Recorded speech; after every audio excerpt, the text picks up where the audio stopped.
Hey everyone, Brendan Snyder here. How are you? Thanks so much for joining me, and welcome to another episode of New Music Finds. It's where I like to collect together all the different things that I picked up over the past week, present it to you guys, give you a little bit of background on it, also tell you about why I picked it up. Maybe hoping to turn you on to something new. I got all kinds of different stuff. I've got, let's see, I think 8 CDs and 1 box set here. So a good amount of stuff. It's predominantly all new. Which is cool. It's kind of one of the last big release weeks, or at least the previous Friday was one of the last big release weeks out there. Next week, we're going to have all the stuff from Record Store Days, so another big week, and then it's kind of it for a while. But we're going to get into this here. I'm going to talk about all this great stuff. Kiss box set arrived, so a lot of extra things in there to talk about. We'll do it in just a bit. Before we start, though, if you are new to my channel, you haven't already hit the subscribe button, please do. Leave a comment, hit like. All those things do help my channel. I'd greatly appreciate it. And don't forget to turn on notifications so you can stay up to date on cool things like this, where I'm talking about all the new stuff I got. But I'm trying to turn you on to something new. But of course, if nothing else, I want to remind you about great stuff that you've got in your own collection. Maybe you haven't thought about for a while. You'll pull it out. It'll be like something new, getting to listen to it after such a long time, maybe. So we're going to start with one of the things that was high on my list. Basically high expectation, but at the same time, not. And I'm talking about the brand new Aerosmith collaborative EP with Yungblud. So it was one of those things where it was like, it's Aerosmith, so certainly I want a lot of Aerosmith. I want to hear that. I want to feel Aerosmith. But I was concerned because it's with this new younger British artist who's in the sort of rock world, but a little more pop than rock, or at least what I would consider rock, coming together. And it actually works really, really well. It is truly collaborative, though, because you can hear both his side, meaning Yungblud's side of things, which is the little bit more poppy side of things, but you also hear that down and dirty Joe Perry style guitar and everything on it. It gets revved up. And so they did co-write all the songs together. So it does make it truly a collaborative effort. It is not something like where either Yungblud just came in to sing, or Steven Tyler just comes in to sing on Yungblud stuff, vice versa. They did write together. And I gotta say, I think it sounds great. So for not having had any new Aerosmith in 13 years since Music from Another Dimension in 2012, this is pretty darn good to be getting at this point. 4 original tracks, and then we get a new version of Back in the Saddle on it, which is not re-recorded. It's actually a new mix, and then they add Yungblud to that. But the other 4 songs are brand new, recorded, written, everything, style stuff. And those 4 tracks sound really great, and they all sound like Aerosmith tunes, albeit they sound like stuff from the later 90s, early 2000s, stuff like Jaded. So it's a little more of on the pop side of things when Aerosmith was doing that, than the down and dirty 70s style swagger rock and roll that we also know them for. But doesn't mean you shouldn't check this out. I highly recommend it. I have done a full review of it. If you want to check that out, I will leave a link in the description. You can check out the whole review of that album. All right. Def Leppard dropped a brand new live album, Diamond Star Heroes Live. I picked up the 2 CD edition of this, but there is also a 2 CD plus Blu-ray. So if you want to see the live show, you can. Now, this is live at Sheffield. It was a homecoming show for the band, played in front of 40,000+ fans, and it's got super high energy. It sounds really good. I don't know what it is over the years, but back in the mid-90s or so, Def Leppard's sound didn't sound all that great, in my opinion. I didn't think they were that good of a live band. Now, maybe that's because they couldn't quite reproduce what it is that they did in the studio. And I know that somewhere in the mid-2000s, their sound engineer guy figured out how to do it. They talked about that. And finally, I felt that the shows really did sound like Def Leppard. They were able to take the guitar and replicate that layering effect and make it have a much fuller sound live, where it's still just the same 5 guys on stage. anyway, point being, I think their live albums now sound great. And this stuff is down-tuned. It's done so that Joe Elliott can sing it live because he can't hit those high notes, but he sounds great for what he's doing in the range that he's singing within. So in particular, I have to say that the last few live albums, and Def Leppard's done a lot of them for not doing any live albums for such a long time. I'm trying to think. The first time we actually got an official live album was maybe in the early 2000s or maybe even 2010s. I don't remember if that was like Songs from the Sparkle Lounge or what it was. We had gotten an archival live album from them as part of the Pyromania album when it was a 20th anniversary, which sounded phenomenal, live at the LA Forum. But there was some live stuff in between there, videos, home videos in particular, that I always thought was a little suspect. But anyways, point is, if you've seen the band recently and you like how they sound now, this stuff sounds really good. Great track listing on this. They've got some of the newer stuff from the last album, Diamond Star Halos, but it goes through their whole career, and it's just a really good track listing. So there's that. Do recommend that. The group Spock's Beard is back. If you like progressive rock and metal, if you like Dream Theater, you don't know who Spock's Beard is, definitely worth checking out. The band used to be fronted by Neil Morris. Perhaps you've heard of him. He's no longer with them. They've got Ted Leonard singing now, which I actually prefer. I like the albums they've made with him better than I like the stuff that they did with Neil Morris. Nothing against him. Maybe I just like the stuff that I sort of quote am growing up with, meaning I've gotten into them since Ted Leonard has been part of the band. But it's been since 2018. Noise Floor was the last album that they did. So what is that, 7+ years on, where we're finally getting a brand new album. Now in the interim, including an album earlier this year, 3 of the guys from Spock's Beard have another band called Pattern Seeking Animals, and they set out a goal to go out and put out one brand new album every year for 5 years, do 5 albums. And I don't know if that's why Spock's Beard did not make an album in all that time or not, but we did get 5 Pattern Seeking Animals albums in between 2 Spock's Beard albums. So if you want more of that sound, there's a whole other band out there that's been doing it. And I don't know, again, I like Pattern Seeking Animals, I think, better than I like Spock's Beard. But I am enjoying this. And so this is out there if you want to check that out. This is one that I didn't even know was coming out, that completely flew under the radar, but I had followed this project when it first did its 2 original albums, this being the 3rd. They call it Roswell 6, but I think really the project should just be known as Terra Incognita. That's what all of the albums are called, and then they have these different things. This is Uncharted Shores. The project has the story and lyrics written by author Kevin J. Anderson. And then there's different musicians and different songwriters for each of the albums. So it's not really a band. The person heading it up is Kevin J. Anderson, but he doesn't write the music. He brings in other artists to do that, puts people in charge of it. They write the music, but he does the story, lyrics, concept, and all of that. And essentially, it's putting music to his story of Terra Incognita.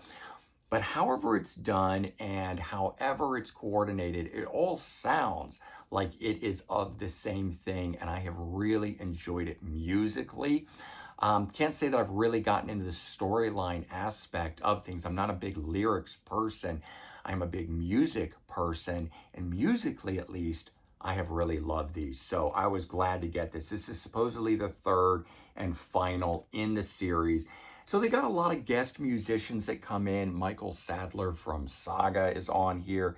Ted Leonard from Spock's Beard and Pattern Seeking Animals is here.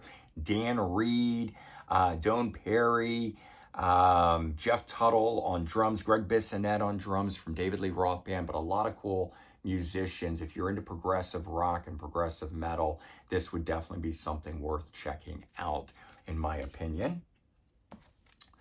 I know this one was a big one for a lot of people.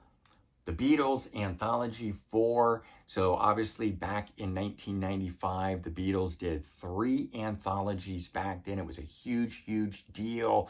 It was the first time they were really digging into archival stuff. Since that time, we've gotten lots and lots of archival material. They were kind of one of the first bands to really dig in and do that kind of stuff. And it was set up where Anthology 1 covered a certain era, then Anthology 2 was the next part, and Anthology 3 was the last era of the band. And Anthology 1 came with a new song, Free as a Bird. Anthology 2 had Real Love. And Anthology 3 was supposed to have the song Now and Then, which we only just got, I don't know, what was it, like last year, I think, maybe, or maybe the year before. So we finally got that after all of that time, but it was intended for Anthology 3. And now, so 30 years on, they made a box set with anthologies 1 through 3 and then added in Anthology Volume 4. I already have 3, so I chose not to pick up the box, but I bought Volume 4. Volume 4, instead of it being like post Volume 3, kind of the way the first 3 were done, this one covers the whole same era, start to finish, and it's more additional archival material. But what's really cool is it adds Free as a Bird, Real Love, and Now and Then at the very end of the second disc, bringing it all the way to present day. Free as a Bird and Real Love both get brand new mixes by Giles Martin, and then we get the current version of Now and Then is on here. So for me, at least, it was great to pick up to finally have all 3 of those songs played together, one right after the other, as part of this. I like that. That was the reason I picked it up. But again, if you just want to hear some cool archival alternate takes of stuff, some behind the scenes, the guys talking, goofing around, laughing, all that sort of stuff, this is just another great addition like the first 3 anthologies were. All right. Holiday albums have been coming out. This is the big one for me, at least. Stryper, Greatest Gift of All. I haven't cracked into it just yet. I am waiting until tomorrow. Here in the US, tomorrow is Thanksgiving. That's when I break into my Christmas music. So this is my album for the year. I'll be enjoying this one in particular. I cannot wait to give it a listen. I haven't really checked it out just yet. So first time giving it a full listen will be tomorrow. So yep, still in the plastic. But if you're looking for a good holiday album, traditional music done by metal band Stryper, they have Greatest Gift of All out for that. An album that came out the previous week that, like that Roswell 6 Terra Incognita album, didn't know about until I was putting together the What Just Dropped series for you guys. I was super excited about this one last week. I got it. Now I'm able to show it to you. Dinosaur Jr. This is called the Black Session Live in Paris. It is a live concert, but recorded for either radio or something like that, which is why it's called the Black Session. Great sound quality on it. It was for their 1993 album at the time, Where You Been, which is my favorite album of theirs. It's when I got into the guys. So playing a show from that, 9 tracks on here, March 2nd, 1993. Really good stuff for the alternative rock band if you're into any of that stuff. I fortunately grew up starting to really get into music around 1987. So I had the whole glam metal thing from 87 up to 91, 92. And then I have the grunge thing from 1991 to 1994. And then in between that, remember, there was the whole rock. There was a little kind of a rock era from like, I don't know, 90 to 93 or 91 to 93 is kind of right in there. You had bands like Brother Cane, Cry of Love, Animal Bag. They didn't really fit. They weren't glam and they weren't grunge or they weren't alternative rock either. So I feel like I was fairly lucky because I got to enjoy growing up with a lot of variety of music that was changing over in that era. So I still get into these alternative rock bands, even though some might say, oh, they helped kill off glam metal, which is my first love. But I love it all. So I enjoy that sort of stuff. All right, so one of the really big things to come out this year, and it just came out on November 21st, was the Kiss Alive box set, Super Deluxe Edition, celebrating its 50th anniversary. This is a 5-disc box set. It is website exclusive. So far, at least, you cannot buy this in stores or Amazon or anything like that. Just like the box set that came out a month earlier, the Dress to Kill box set, which came out October 16th, that was website only. And so that was 5 discs. This is 5 discs, each one at $300. Kiss got me for $600. This shirt came with it. Unfortunately, they're selling the box. You buy the box and a shirt, it'd be about $40 less if they didn't make you buy the shirt, but the shirt is just part of the package, so you are getting that. But, seminal classic live album deserving of the deluxe edition treatment. I have done a full review of this. Little caveat to it, the sticker says there's 120 tracks, but when I count it up, I only get to 88. So I'm not sure where the 120 come from. I talk more about that in my full review of this. Incidentally, of those 88, 48 of those are the Alive album, which, so you've already heard, really there are 40 unreleased live recordings that are included as part of this. 2 complete live shows that were part of what make up Alive, and these, of course, the unedited takes on it. And then you get some rehearsals, and you get 6 additional live songs as well. So you get some behind the scenes type stuff, those 2 full shows. You get the Kiss Alive show and a whole host of memorabilia, making for a pretty cool box set. But I think if you pick this one up along with the Dress to Kill, it is a pretty penny. It's at just over $600 for the 2 boxes. You really get a holistic picture of 1975 and of what made the Alive album, because the other 2 live shows that make up what was used to create the final version of Alive, those other 2 live shows are part of the Dress to Kill. So you get 2 live shows there, 2 live shows as part of this box set here, and together all 4 of those is what make up the Alive album. But all in all, I love Kiss, and I love getting these deluxe edition boxes. This is the 4th in the series. They first did Destroyer, then we got Creatures of the Night, followed by the 2 website exclusives of Dress to Kill and now Alive. So there are 4 of these Super Deluxe Edition boxes, all of them the same size, the same look, the same format, which I think is very cool. I hope they continue that, even if they keep it going website exclusive. I like when all of my boxes are the same and the formats and all that sort of stuff. So they're doing it up right, in my opinion. Hope they just get back to studio albums after this.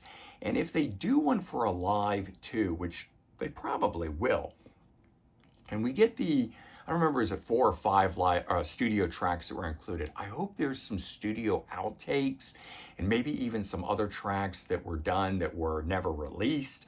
And so we get an album's worth of studio material, unreleased studio material as part of that. That would be very cool. I don't know if we're going to see that or not see that. But also if we just got the live shows, because there was all of the live tracks that were on here that they didn't reuse because they wanted Alive 2 to have all new tracks that were not part of this. So those shows that were used to record it, when we get those shows, we're going to actually get the complete show. Whereas right now, basically the same track listing that became Alive are those other live shows, just without the overdubs. So not a lot of difference in that regard. But I think down the road, we're going to have some great stuff from Kiss. I've already heard that they're working on a box set for Lick It Up, and I'm quite sure we're going to be getting box sets for other seminal albums as well. All right, last and maybe not least, I do have one additional holiday album that I'm looking forward to enjoying starting tomorrow. John Anderson, 3 Ships. It is actually one of the last John Anderson albums I've never picked up, because whenever I've been in the mood for John Anderson, for picking this stuff up, I skip this because it's a holiday album, and usually this is middle of the year or something. And for me, at least, I cannot listen to holiday music, Christmas music any time of the year other than when it's a holiday session. And so it just happened to be that I was at Sound Exchange in Wayne, New Jersey, Anthony Coviello's store, and I was going through his Christmas section, which they've already got out, and I saw this and I pulled it out, and it said this is the 22nd anniversary edition. It was originally released in 2007. It's got a bunch of bonus tracks on this version here, and I thought, well, if this is actually all holiday music on here, then why not? This would be great. I've been getting into the prog stuff. In fact, with released this past week being the Roswell 6 Terra Incognita and the Spock's Beard, I'm in that whole prog mode right now. So let's get a prog rock Christmas album. So I was actually very happy to get it. It just seemed perfect. And I kind of even said to myself, why have I not picked this up in the past?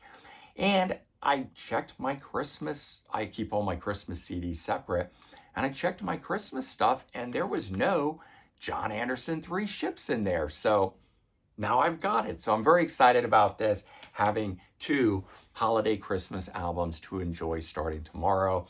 It's always fun for me. It's one of my favorite things to start playing Christmas music on the evening after Thanksgiving dinner. That's when I start in with that, all the holiday stuff. I decorate my house.